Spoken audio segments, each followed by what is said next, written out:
I'm Sepideh Mehraban. You are in my studio today in Woodstock, Cape Town.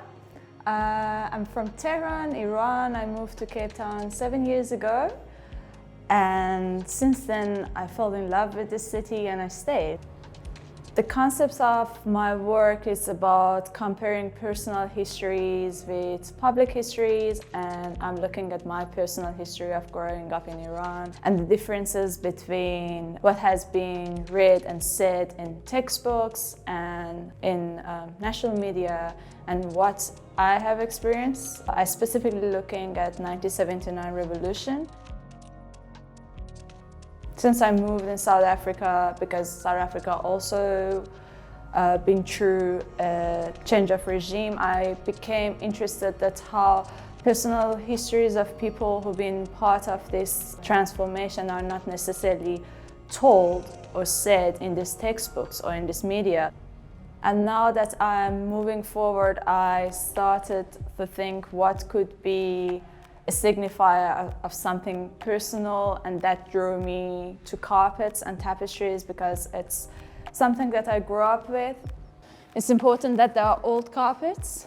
They live through and they carry all these stories, and then I would transform them. I would start cutting them to the fragments, and then I rework. But not necessarily this one. This is a kind of a precious one that I see it as one piece. I think this carpet by itself is a piece of art because of all these holes and these imperfections, because that's the human moments that lived on these carpets, that the stories of people. We try to fix these holes, but we cannot fix them. They are there, they are part of us.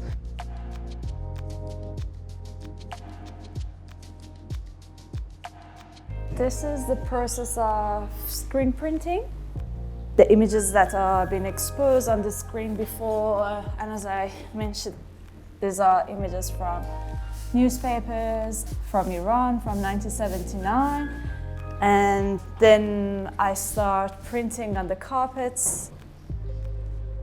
And even Farsi speakers won't be able to read the final product because I will obscure and add more layers on top, that this text become like a drawing. And in a way, I'm replicating act of censoring and then asking for the viewer to look through these layers and dig for information, and then they could make their own story. It's really critical to have these conversations. Iran is the headlines of the politics, so I would like to change that by having conversation, and hopefully my art could create those conversations.